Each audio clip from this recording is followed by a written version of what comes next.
Good afternoon, and for some of you, good morning. Welcome to today's webinar, Smart Ideas to Implement Smart Snacks in School.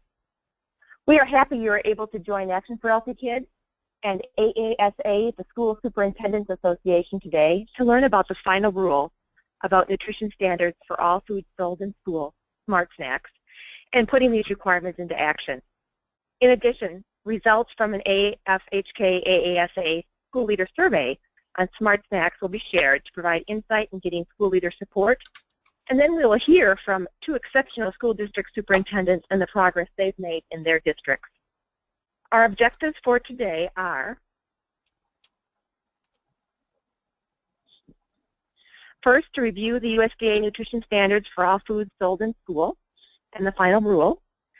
Objective 2 is to identify at least 3 ideas, tools, or resources, including results from AFHK AASA School Leader Survey on Smart Snacks, and to share this information with you so you can use it when you look at implementing smart snacks, and then to help you find at least 2 ways to engage parents and school leaders to support smart snacks implementation.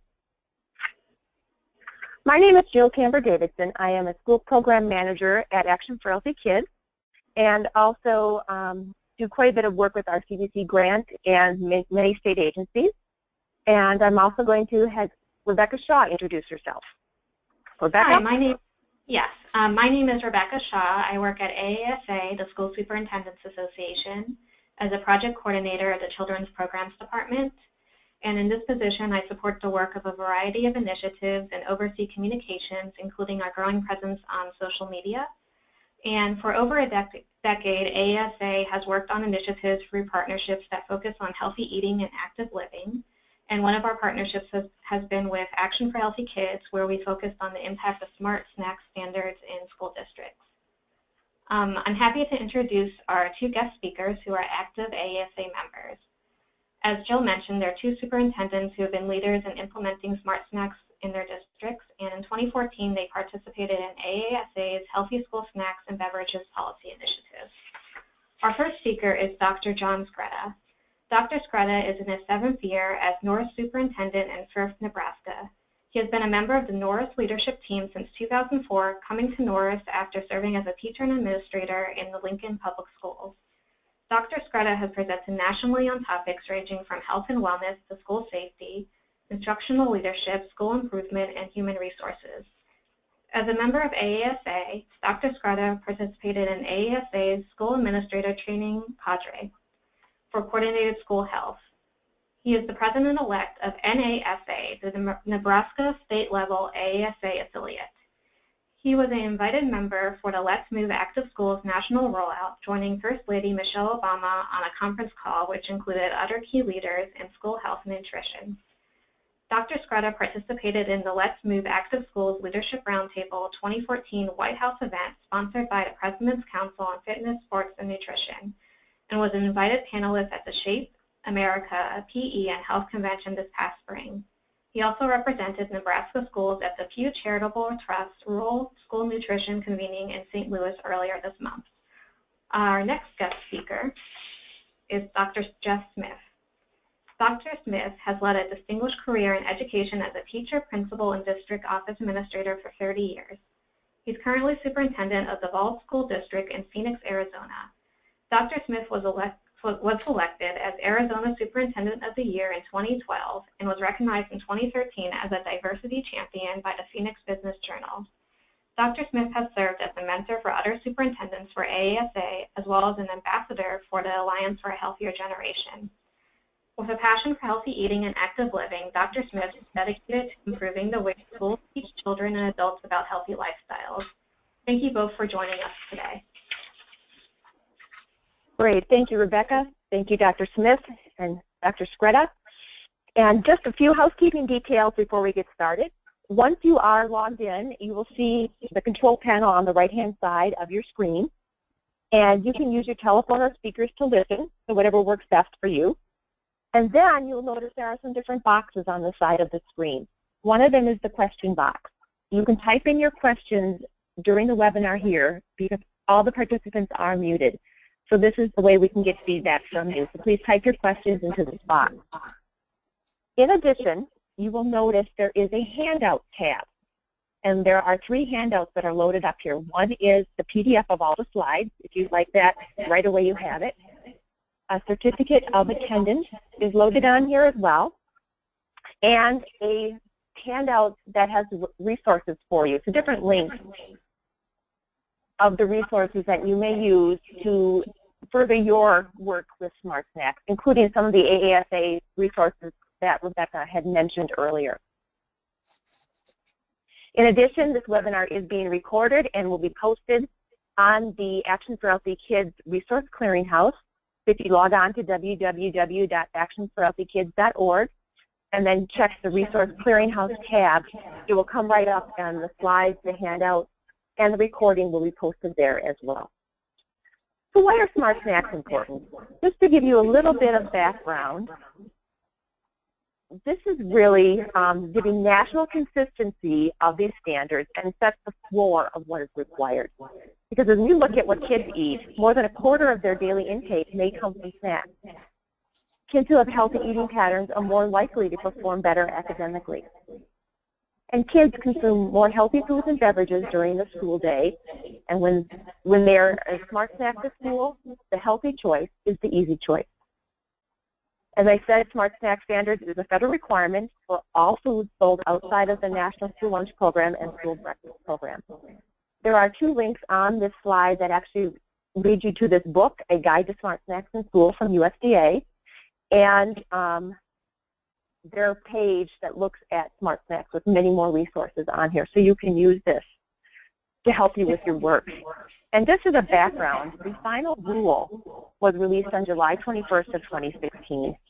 And that was the one that made the Smart Snack what it is. Very few changes with it, but that is the final rule that's in place, and that is the one that we are working with now. So where does Smart Snacks occur, and what is it really applying to? We look at Smart Snacks. It refers to all foods and beverages sold to students on the school campus during the school day. And these are foods that are not part of the reimbursable school lunch and breakfast program. So that means it's a la carte line, vending machines, snack bars, school stores, and fundraisers, unless they've been exempted.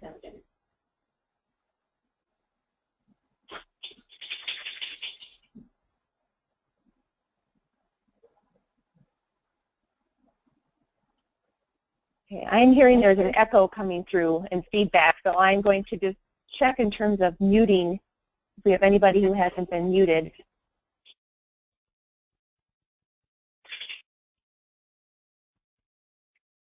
Seems that this is better, what we have. Oh, great. I think we got it. Good. Okay, as what I was saying with the Smart Snacks, and sorry about that, that applies to all foods and beverages sold to students on campus during the school day. And these are foods outside of the federal reimbursable meal program. So what you really need to know is that the Smart Snack standards set nutrient limits and ingredient requirements for competitive foods, and they set portion and calorie limits for beverages. So what are those Smart Snack requirements? There is quite a bit that we look at when we talk about Smart Snacks. And first of all, this is a listing of them, and this is found on this link that's on the bottom of the slide. But it spells it out in terms of snacks and entrees, what can be sold at school. So for example, it must be a grain product, 50% or more whole grain. It must have a fruit or vegetable as or dairy or protein as the first ingredient. So these are some different criteria here. Or it must be a combination food that contains at least a quarter cup of fruit or vegetable. Or the food meets the nutrient standards for calories, sodium, sugar, and fat outlined in the table. So those are all there. And as I said before, that book from USDA outlines this in great detail and gives you many examples on what are qualified as Smart Snacks. In terms of smart beverages, there also are standards, in particular looking at portion size. There's a difference between elementary, middle, and high school, and the calorie limit in these beverages. If you notice, juice, low and no calorie beverages are outlined here, as well as milk. So you see different ideas for what is qualified as a Smart Snack beverage. When and where the standards apply is another piece of the final rule that we need to look at. And the school day is defined as from midnight the night before to 30 minutes after the official school day ends. So if today was a school day, well, it is a school day, it would be from midnight last night to 30 minutes after our final bell rings for the school day today.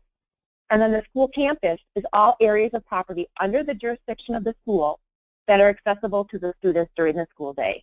So this means the teacher's lounge, for example, which students don't have access to, does not fit under the Smart Snacks rule.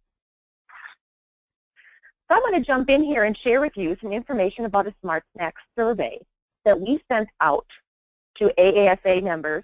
Actually, Rebecca helped us greatly with this, sending this out. And we asked them questions about implementation of Smart Snacks. And the information is very interesting for all of us working in schools. So I'm going to jump in and just share some of that with you. First of all, just a little bit about our demographics on who we looked at. If you notice, 67% of our respondents were superintendents. So they were the ones that have the ultimate power in the district. 53% had been in their position for 5 years or less. And I know there is a great turnover in this position, but 28% had been there 5 to 10 years. So I thought that was a nice piece to get back from there, that we had some that were for a longer term. And in this case, we looked at, how many of them reported free and reduced, what their percentages were, if their district was rural or urban, and the size of the district. And many of these were smaller districts, less than 12,000 students. So that does make a difference when you look at some of the things that were done in terms of population of student size. And the survey respondents came from 43 of the 50 states.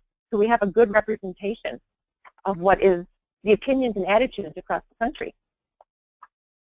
So if we look at our Smart Snacks questions that we had, we asked a question about attitudes and asked if respondents agree or strongly agree, disagree or strongly disagree with the statement about Smart Snacks. And as you can see, the two statements are here. The Smart Snack standards help balance the needs of schools in your district while still ensuring that students have access to healthy foods and beverages during the day. And 67% agreed or strongly agreed. And implementing standards for all food sold at school during the day is an important component for creating healthy school environments. 75% agreed or strongly agreed with that. Then we looked at the next piece, is that how do you take that next step of priority of implementing policies and practices that meet or exceed Smart Snack standards. And most respondents considered implementing policies and practices around Smart Snack standards to be an important or high priority. 32% said it was a high priority, 45% it was important, but not a high priority. And we look at this, only 5% said not a priority. As I mentioned in the very beginning, Smart Snacks was looking at all food sold during the school day on the school campus. But many school districts are going even further and extending that, looking at what is sold after school or concessions or fundraisers off the school campus. So we asked about that and asked how many districts are looking into the extension of Smart Snacks. At the time of the survey, 72% of our respondents were not looking at that. But we had 11% that were thinking, we want to look at this in the future, and 17% who said, yes, we're already looking at that. Of course, when we look at Smart Snacks, we all hear about the barriers, and loss of revenue is a big issue with many school districts. So we wanted to get a little sense of school leadership about what they thought about the fundraising and the Smart Snacks, and in terms of the effect. And it was very positive to see that 34% said there was no negative effect of Smart Snacks on their fundraising. And 25% said a major way, so it was a quarter said they had some major implications of fundraising, but 39% said minor. And I think of minor as something that can be overcome as we work on it. So when we look at this, and we say barriers being revenue loss and things, I'm hoping with some of the insight with our superintendents today, as you keep working on Smart Snacks, we'll realize that this barrier can be overcome. In addition, we asked a question about a relationship between attitude and effective standards on fundraising, and found out that respondents who strongly disagreed or disagreed that Smart Snacks help to balance the needs of schools in their district while ensuring students have access to healthy foods and beverages during the day, also reported a negative effect of Smart Snacks on fundraising. So in a nutshell, those who said that they don't think that Smart Snacks can balance needs, they also noticed a negative effect of the fund on their fundraising. So, you know, you can kind of take it as it is, but we thought maybe there's a little bit of attitude that might be there, that it might be that if you think you're going to fail, you're going to fail, or you're not quite on board with it, it's a little harder to get things going. And again, we looked at another attitude in terms of healthy school environment with this and found that those that disagreed or strongly disagreed that implementing standards for food sold during the school day is an important component. So these are the people that didn't think that it was important for selling healthy foods to create a healthy school environment. They also noticed a negative effect on fundraising. And these two analyses were significant, that, you know, those that disagreed or strongly disagreed with the attitude statements were more likely to report a negative effect on their funding status. Besides the funding, there are other barriers that we queried about in the survey. And the top two identified by half our respondents include a lack of products meeting the new standards, and confusion about what foods meet and don't meet the standards. Hopefully the first one with the lack of products is getting better. I know food vendors are working hard to get products that meet the Smart Snacks and educating the consumers and the purchasers about what products do. And hopefully the books like the one I shared from USDA in the very beginning will help a little bit about confusion of what foods meet and don't meet. So that will help a little as well. But some of the other ones in here for barriers, the lack of resources, and this may be funding, it might be ability to education of staff members or professional development time, lack of key buy-in from key district staff or school staff, lack of vendors that will provide the products, and then looking at, you know, others were all over the place what we had, and then resistance of current vendors to change existing products. So this is kind of that same resistance we might hear, that this is what we've always done, or this is our tradition, we've always had this one product that we sell, we're not going to change.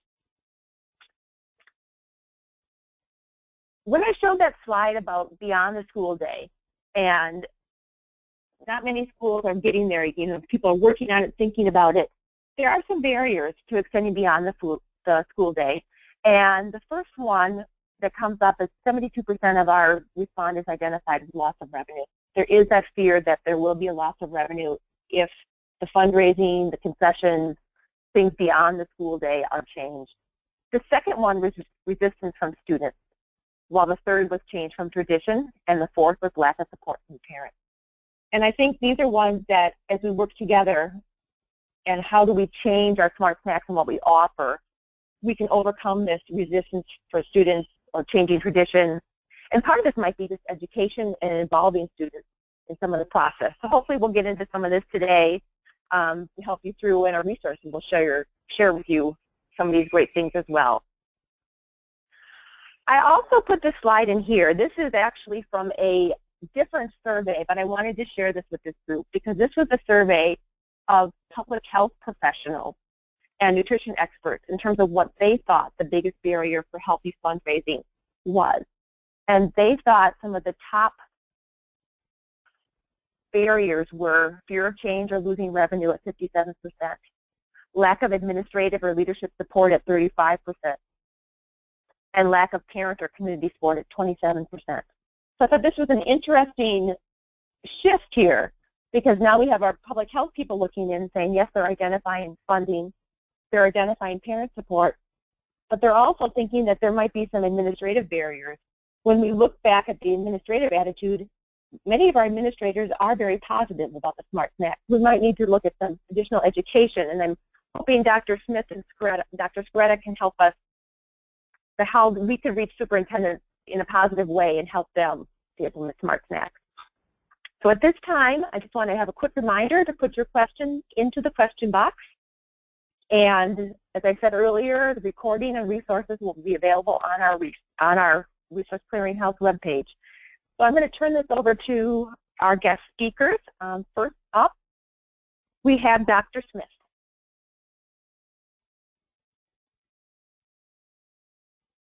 And I just need to unmute you here, so hold on one second.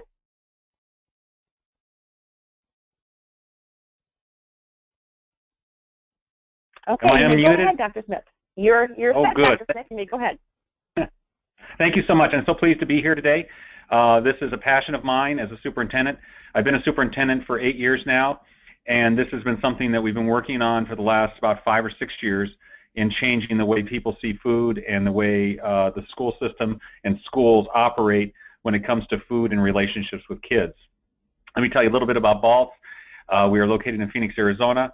We have a very needy population. Over 90% of our kids are free and reduced lunch. We have 5 schools. We have all kinds of needs, homeless shelter in our area, African refugees and other refugees, and we're 70% Hispanic. So we have a really broad representation of students from different cultures, and that has been part of what's been very fun about this, but also challenging about this when it comes to cultures of individual families. As was mentioned, I've worked with AASA as a mentor of other superintendents, and I'm also an ambassador for the Alliance for a Healthier Generation. All of our schools are gold level, have earned that gold level distinction with the U.S. Department of Agriculture, and all of our schools are bronze level with the Alliance for a Healthier Generation. We serve breakfast to all of our students every morning, and it is a free breakfast for all of our students. We also have the healthy snacks and smart snacks in all of our schools. We have the A to Z vegetable bar, which I have pictures of that as we go along. And you may want to change the slide because I think we'll have some of those pictures in there. And we have salad bars in all of our schools. These pictures here are the A to Z, our salad bar and the A to Z vegetable bar. Actually, these are just the salad bar. But these, the A to Z vegetable bar is where each vegetable represents a letter of the alphabet, and it's really fun. And we do it quarterly with all of the kids to where they can try different kinds of foods like passion fruit or ugly fruit and things like that are different different alphabet starts. We also have health and wellness in all of our schools, and like I said, health and wellness is a major component of what we do because we believe that it's not only academics that is important to pass along to kids and to families, but health and wellness, because this is probably the most important thing I believe that we can teach children and we can affect families for their lives as they grow older, to have healthy lifestyles, to understand how food and the relationship of food is in their life, and that it has all kinds of ramifications further in life and how they see food and how they reinforce their own behaviors relative to food. We have policies that we passed relative to competitive foods, meaning that we don't let any foods compete with our foods in the cafeteria, any unhealthy foods. We have smart stacks, so that means all the snacks and any parties or any kind of celebrations in the schools have to have a choice where there's a healthy choice also for kids.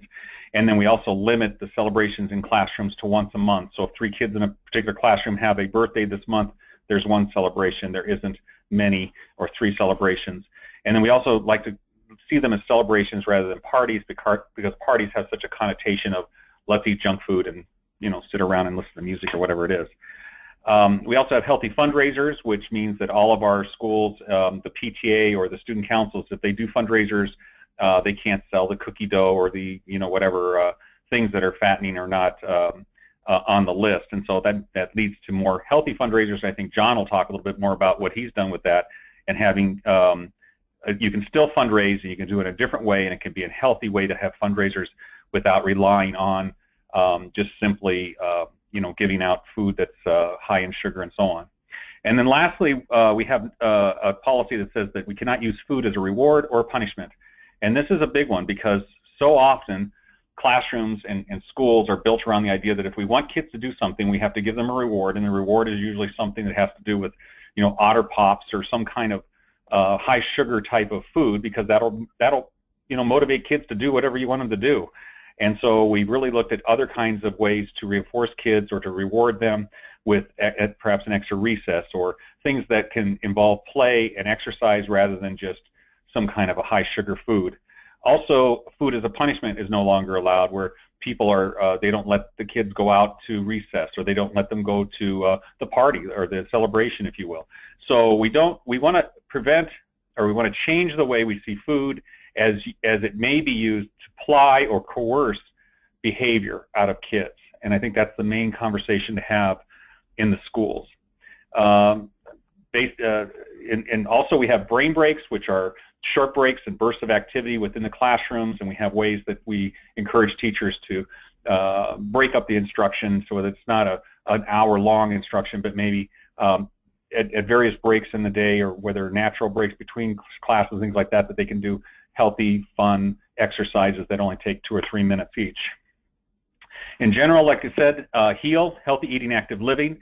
This is very important in the Baltimore School District, and we're here to change the way people see food and the relationships that we develop in schools around food, and how that can be done in a better way. And so that's about the Baltimore School District, and so I'm available for questions and so on.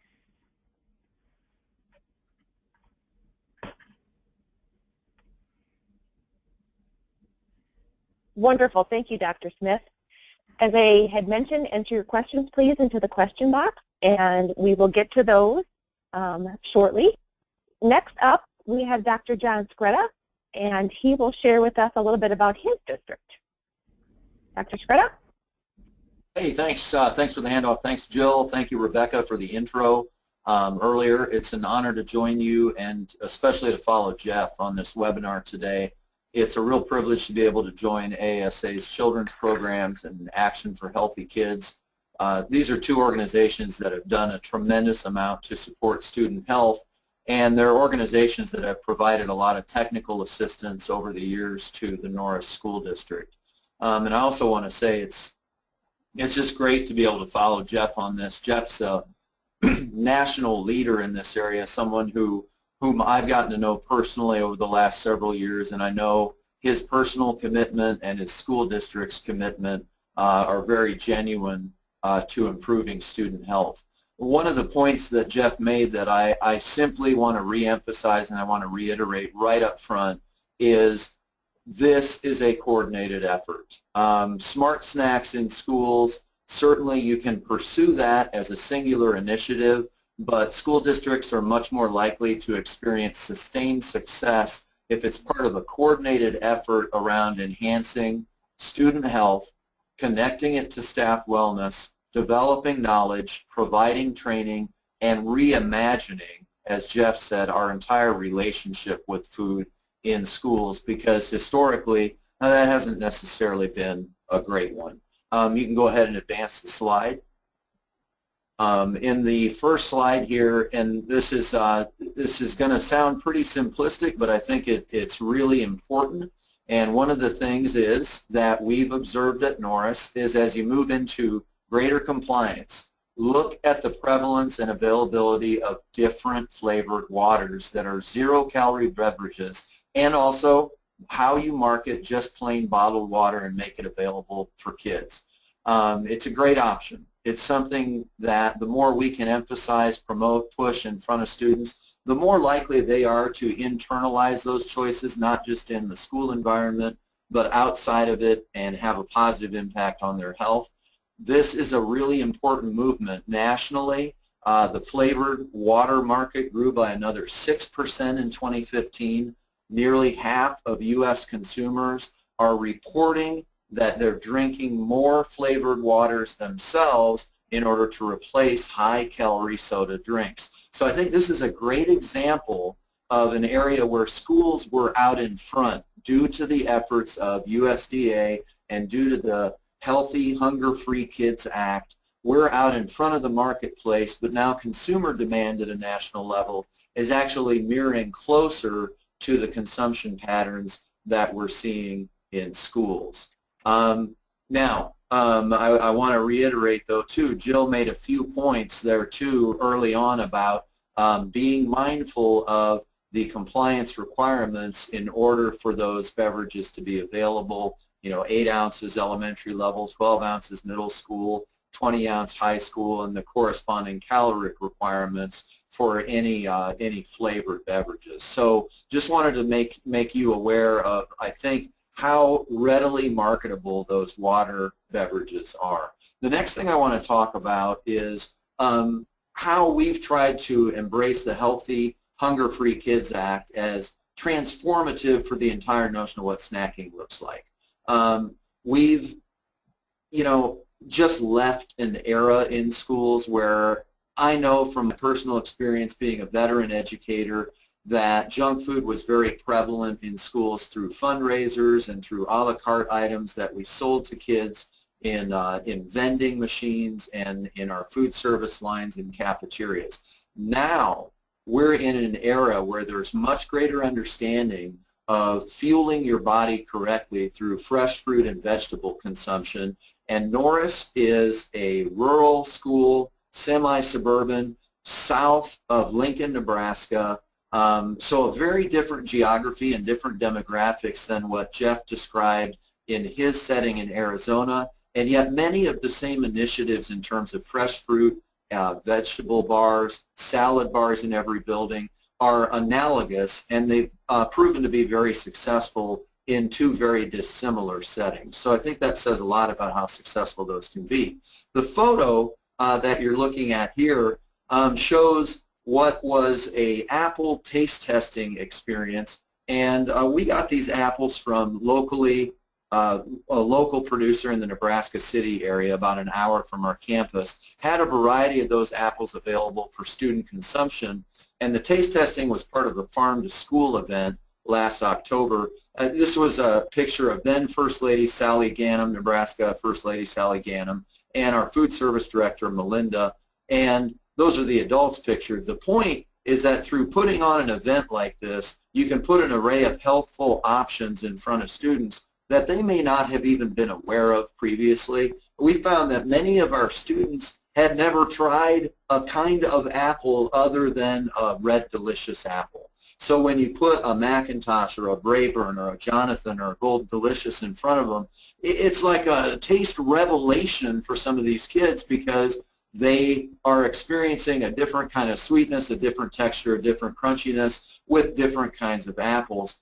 And hey, this October, nationwide, I know National Farm to School Month initiative is October, and there's an opportunity to participate in the Great Apple Crunch. So we'll be doing that again. We can go ahead and jump to the next slide. And I just want to extend further on the theme of emphasizing fresh fruit and vegetable consumption as a healthy snacking option. We tried to find ways to promote increased fruit and vegetable consumption, and that's consistent with one of the goals of a federal PEP grant, physical education program, Carol White PEP grant, that our district and 5 others in this region of southeast Nebraska are the fortunate recipients of. We're in year 3 now. That fresh pico de gallo picture is the sort of nutrition services provided snacking from our food service manager, Taher, that's helped us, again, reimagine snacking in a way that's consistent with nutrition instead of eating junk food. Now, the photo of the a la carte snack rack to the right of that, I'm just trying to demonstrate that you've still got a wide variety of flavor options in popular brands that our cafeterias can promote as a la carte items at the high school and some at the middle school levels. This photo, I believe, was taken from our high school. But these snacks now are appropriately portioned and do not exceed the caloric requirements for those healthful snacks. So next slide.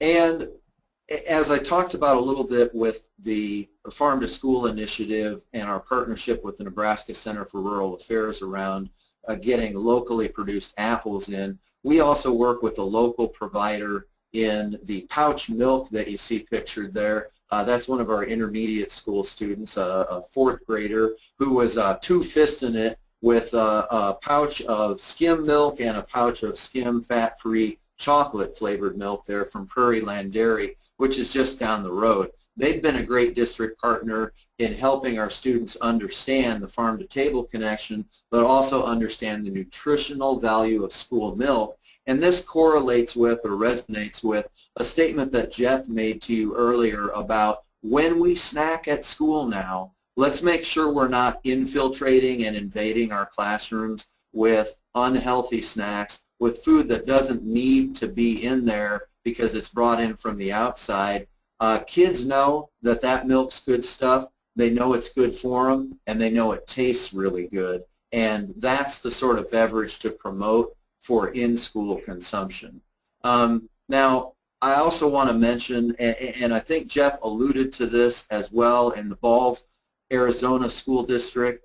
I'd be remiss if I didn't mention that one of the ways we've really dramatically reduced non-nutritional snacking is through instituting a second chance grab-and-go breakfast mid-morning in each school. That has helped us basically eliminate the classroom-based food celebrations that otherwise tend to invite a lot of foods coming in from the outside that are not necessarily the best choices. And I also want to mention that when those foods come in, that also creates food safety issues that we increasingly need to be vigilant about protecting our students against, especially those who have severe food sensitivities or food allergies of different kinds. So making sure that your nutritional services program has exercised sufficient controls on that is a great means of both nutrition and food safety. Now, I don't want to, as we kind of go on to the next slide here, I don't want to go into too much depth here exceeding the purpose of the webinar and our focus on snacks. But I want to restate, this is very much easier to do in schools and easier to move forward when you work as a part of a larger coordinated school health paradigm, and part of that effort, because then you're working to instill nutrition literacy and understand that the classroom is a place where we can prize physical activity in addition to prioritizing academic content. So this slide has several photos, and it's an example of us doing a paradigm shift at Norris, a reset on the traditional approach to school fundraising. It's proven very successful for us in defiance of some of the fears, some of the angst. I mean, I wrote that number down when I heard it. I think if you add the percentage of respondents who were concerned about lost revenue, at least somewhat was 39%, and another 25% at least were very concerned about lost school revenue due to changes in fundraising requirements. And yet I feel we can put those concerns to rest by working together. We've been able to do a PTO-sponsored fun run that replaced our carnival. Now, that carnival was a quasi-sacred cow in the Norris School District. It was a long-standing tradition that really, sadly enough, emphasized the consumption of junk food, including pizza brought in by outside providers, cotton candy, candy bars, gummy bears, etc. Okay? Now, we've done the fun run instead the last couple of years. Parents pledge contributions based upon parents and community members, based upon how many laps students completed the track for grades kindergarten through 5th. For 2 years now, we've engaged community partners, corporate donors. We've added elements of an obstacle fun course, such as that Funhouse inflatable or the Bounce House inflatable there photographed. And, you know, it provides a wonderful day for our youngest students to be active and for us to bring in a substantial number of parent volunteers who are really excited about the prospect of a family-friendly activity that's not competitive other than competing against your own personal best. And the last thing I want to say about that is the shift away, the values-based shift away. And this is important for us as school leaders to get on this train, embrace this concept. Moving away from selling junk food as a means of grabbing revenue and instead celebrating a healthful community gathering can actually be more revenue beneficial than the opposite, where you're continuing to push junk food to kids. In fact, we've been able to raise in this singular event $30,000 approximately each year through our PTO through this fund run experience, and thus has been vastly more successful and not any more time intensive or demanding than what we ever experienced with our carnival. So with that example of a more healthful fundraiser, I just wanted to say again, it's been a pleasure to offer a few words of hope for insight to offer you, and I look forward to seeing some of those questions if we have a little time. Wonderful. Thank you, Dr. Skretta. Again, please put your questions into the question box because we will move forward to answering those. And I just wanted to point out a common theme that came out of both our superintendents sharing slides here, that not only did they tackle the smart snack regulations, but they looked at alternatives to having snacks in school. So rather than having all the snacks in school, it was a breakfast to get rid of the extra foods. Rather than selling food, it was an activity fundraiser instead. So this was an interesting paradigm shift that rather than the food, looking for an alternative that came out of the smart snacks.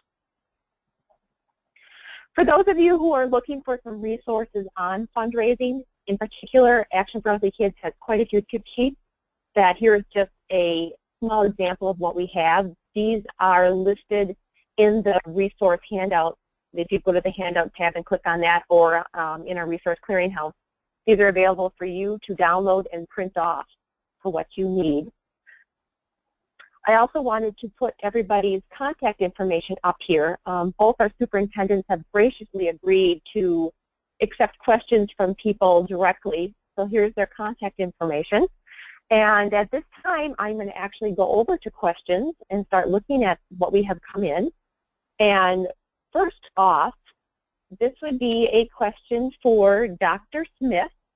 It's looking at when you started talking about getting teachers on board for your healthy philosophy in the classroom. You know, did the teachers embrace it right away, or was it difficult to take away the food rewards in the classroom?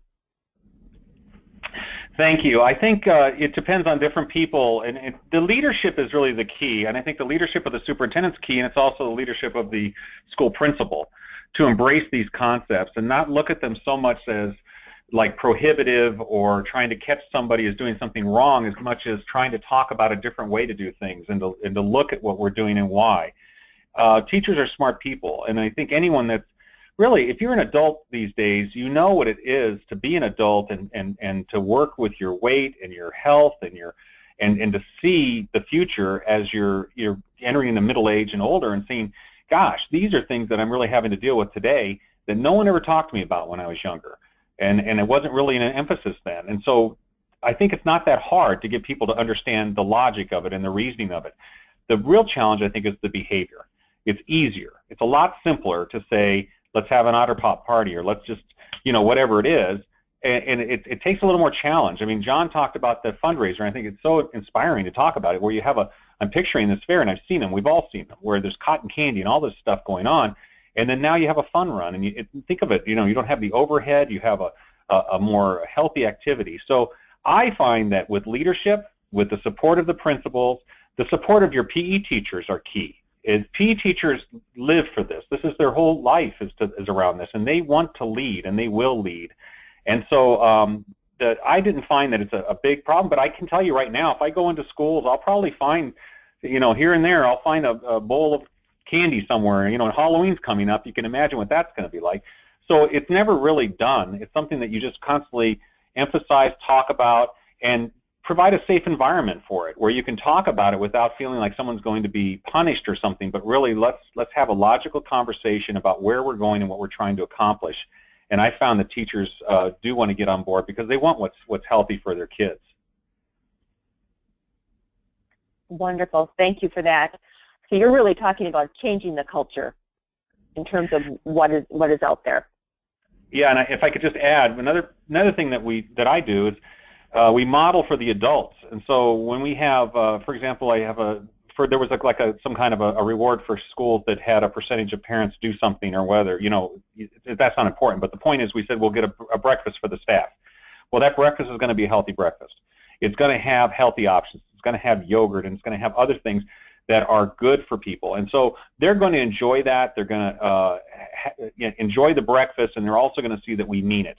And so when we have meetings, I had a meeting yesterday of teachers. We had healthy options. We didn't just have cupcakes. We had fruits and vegetables and things. And what I'm seeing now is more people are going to the fruits and vegetables. They're less likely to just go grab a cupcake. They're more thoughtful about it. They're free to do whatever they want. We're not forcing them. But when you give, when you model for people, it becomes very powerful for the adults. And I think I hear an echo.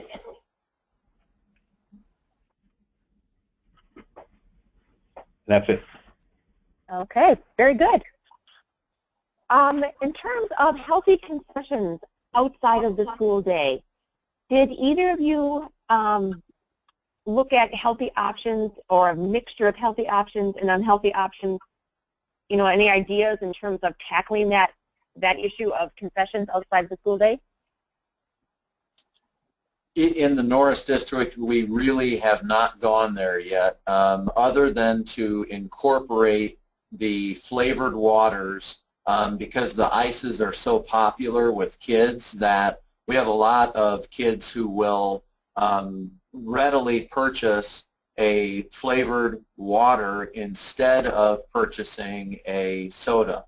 And then the other thing that we've looked at is our middle school has been very explicit at their building level wellness council about the prohibition of energy drinks like Monster and Rockstar, which are popular among adolescents in particular. And we've made sure that even though there are not those kind of restrictions on product sales outside of the school day, we don't sell any of those foods in our concessions. So we're trying to strike a balance there. All right. Yeah, and I think, Smith, any thoughts?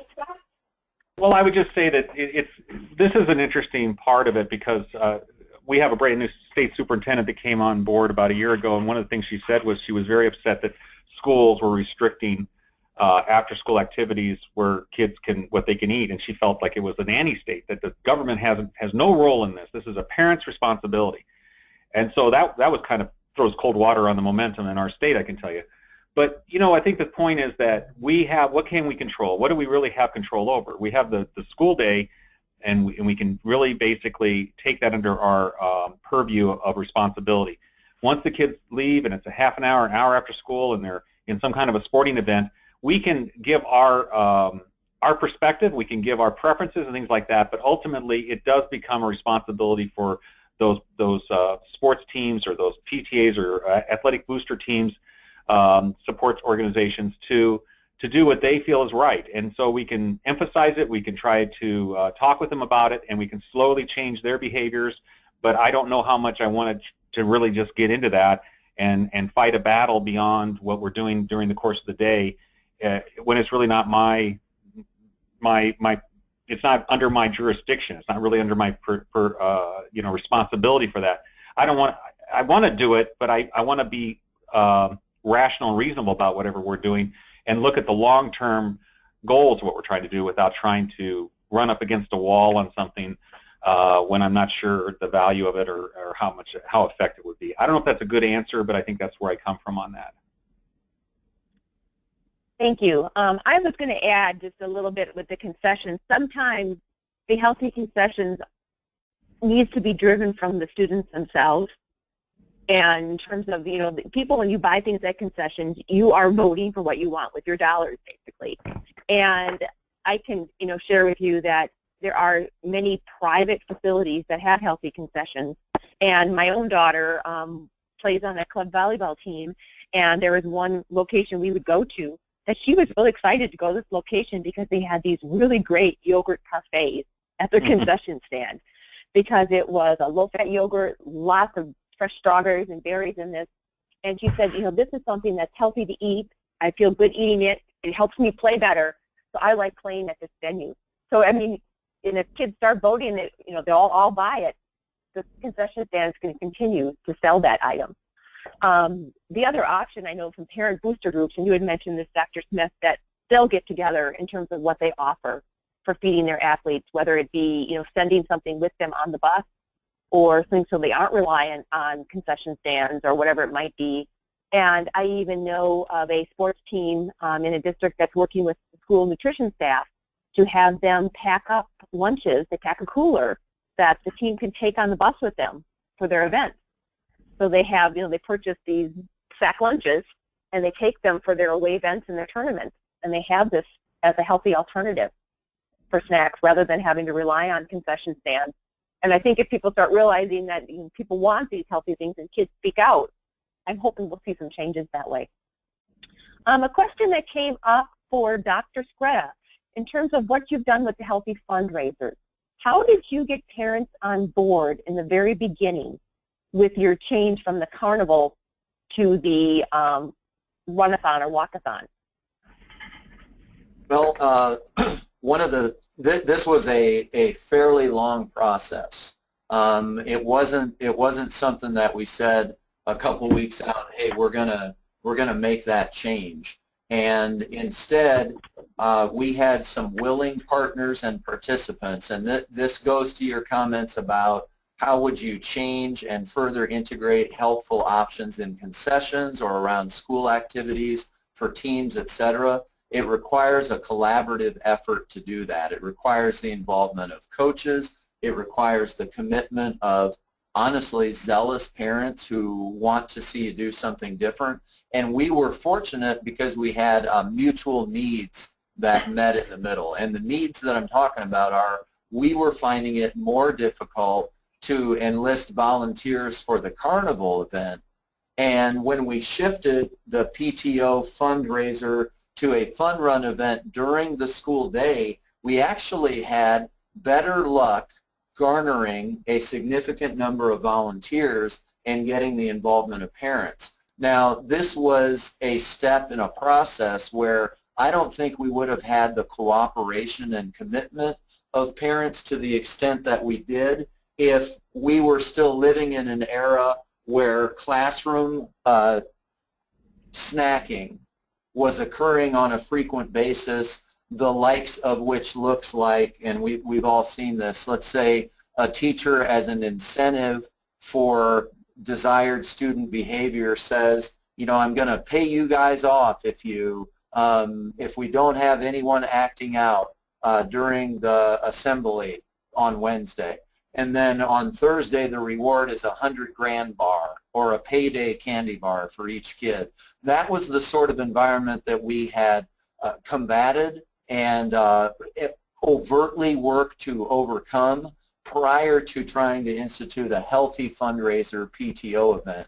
I think it's very important that the people who are involved as parent leadership on the PTO, who are willing to work for soliciting donations, getting water bottles, helping with layout of the event, that these are people who are excited about the notion of doing something differently, because I can tell you that enthusiasm is contagious, and I can also tell you that leadership matters. And in this case, the leadership of our building principal working very much in concert with the PTO was a big part of its success. Great. Thank you. Our next question is actually for Dr. Smith, and it relates to your A to Z fruit bar and your salad bar. How does a school afford to have the fruit bars like you showed on the slide? That was actually a part of a grant, and that was part of what we've done with being a gold level school and a silver level or bronze level with the Alliance. And so it was a grant by our food service director. I would, without trying to, I guess I'm putting in a plug, but we work with Sodexo, which is a phenomenal vendor that helps us provide the food services for our kids, and they went out and got that grant. And 3 of our schools qualified, and the 4th one did not. And so we went ahead and put the extra money into it so that all of our schools could benefit from that. It's fairly expensive. It's 4 times a year, but it's just a wonderful event, and it's done through a grant. Great, thank you. Do you happen to know the name of the grant? I don't, but I can find that for you. Okay. We can put that down. And also, another question about grant-funded programs came through. If either of you have helped from a grant-funded program to provide nutrition education to students and parents, do any of you know of any grant-funded programs or use any grant-funded programs that way?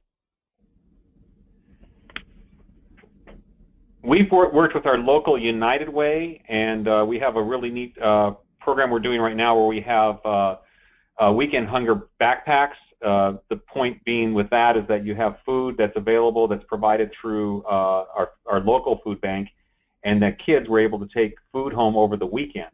What we talked about is now changing that to where we're going with several classrooms, so the entire classroom gets the weekend hunger backpacks for each student, but then it's also coupled with menus and instruction for kids and for parents on how to use the food, how to prepare the food, and how to network with each other on how to provide healthy food for their families. And so that's a grant that we got through our local United Way.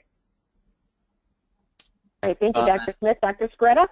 Yes, at Norris, a couple resources that I want to mention that I think are fairly prevalent and widely accessible nationally, and they don't require a real steep learning curve in terms of a scored application process or rigorous competition to get that funding, would be Fuel Up to Play 60. Those dollars can support schools for nutrition-lit initiatives. And the other area I wanted to mention would be Farm to School, because Farm to School emphasizes local providers and is a great means, has been awesome for us to try and incorporate more efforts through our greenhouse, through raised bed gardens, through farm to table initiatives, where kids see the process from planting to nurturing to harvesting to devouring, all, the entire sequence. And Farm to School does a great job of supporting some of those initiatives with dollars. The biggest influx of funds that we've had to support all this has been through a federal PEP grant. The federal PEP grant monies, though, are competitive, and you have to meet certain eligibility requirements. We were able to win some funding through that, through a consortium with 5 other districts through our educational service unit. But Farm to School and Fuel Up to Play 60. Wonderful, thank you. Just to add, one of our participants said the Chef Ann Foundation has a Project Produce grant to look into. And I can also put a plug in. Action for Healthy Kids has grants both for breakfast as well as some of our Game On grants, which are for nutrition and physical activity. I think all our grants have closed for this year, but go ahead and check it out on our website and be ready for next year around February to start applying for grants in our target market. Time for one last question, it looks like. And this one, I'm going to start with Dr. Skretta. How do you respond to parents that are against wellness policies and restricting foods that are available to students during the day? Mm-hmm. Yeah, that's a great question. One of the, because you have to wrestle with it. Now, what I would say is over time, when you have a community and a collaborative commitment to this, you message the heck out of it. You repeat and reiterate and re-emphasize how important it is for schools to focus on student health as a component that's correlated to academic outcomes and a part of a positive learning environment. There are undoubtedly some parents who will continue to be staunchly opposed to schools instituting more of these healthful practices and smart snacks like we've talked about, but do not allow yourselves to be deterred from that, because there is too much, the weight of evidence and the weight of research is on our side to support the fact, you have facts like, for many students, over half of their calories consumed in a day are consumed at school, in the school environment. So we've got a responsibility there. For every school that I know of, We embrace mission statements that talk about students being productive over a lifetime, that we're inculcating values of good citizenship. How do we do that if we're trying to equip kids with problem-solving math skills, but we're not teaching them about good nutrition so they can remain healthful, contributing members of society for a great and productive lifetime? We've definitely got a role in that, and we just have to stand our ground, message it strongly, and realize your voice is not alone. There's a great sense of unity, and there's a growing body of research to promote healthful snacking in schools as well as nutrition literacy. Thank you. Dr. Smith, any further thoughts? I just reinforce everything. I just wrote some notes down that John was just saying. I think those are great ideas. I think it's just we have not had much of an issue when it comes to parents with that question. I think my short answer is that people have choices, and the choices are that you can bring different kinds of food with your child if you want to. So that right there, no one's going to make you do something. If you want to do something else for your child, then go ahead. I think the part of it, I got that from your survey, is the relationship between how parents feel about these topics and how kids feel. My guess is that if a parent's coming in to complain about it, it's probably because their kids are going home to complain about it. And so that goes back to the leadership at the classroom level and so on. So what is happening? How are the teachers, not to put it on the teacher, but what are we saying and how are we relating that to the parent, to the kids, and how they see it? So I think leadership is the key for all the way down, right down to the classroom, choices. And it's just changing people's thinking. Just the other day we were talking about how right now, if you thought about bringing in food that was baked at home, people would say, no, you've got to bring it in from the store. But you remember just a few years ago, it was unheard of that you would require a parent to bring cupcakes from a store, that they would make their own cupcakes, that was their special recipe. But today it's not expected, and people understand that we don't allow that. You don't have people prepare food for other kids that don't have the food handlers preparation and so on. So behavior can change. Like John said, you really have to stay the course. You have to provide the information, the leadership, the rationale behind it, and people will move along. Schools are about changing behaviors. Changing behavior about learning, about everything. So when it comes to healthy living and healthy eating and active living, it's really about education and changing behaviors for the better. Awesome. I couldn't have said it better myself in terms of a segue to our conclusion here. I would like to thank our guests, Dr. Jeff Smith and Dr. John Skretta, as well as thank each of you for attending. An archived recording and the PDF of the slides will be sent out via email, or this is the link to that will be sent out by email the next 2 to 3 days. It also is already posted in our clearinghouse at actionforhealthykids.com, and the archived recording will be up by October 1st. Thank you all again for attending. Good luck with your work in the school, and have a great rest of your day. Thank you. Thank you. Thanks.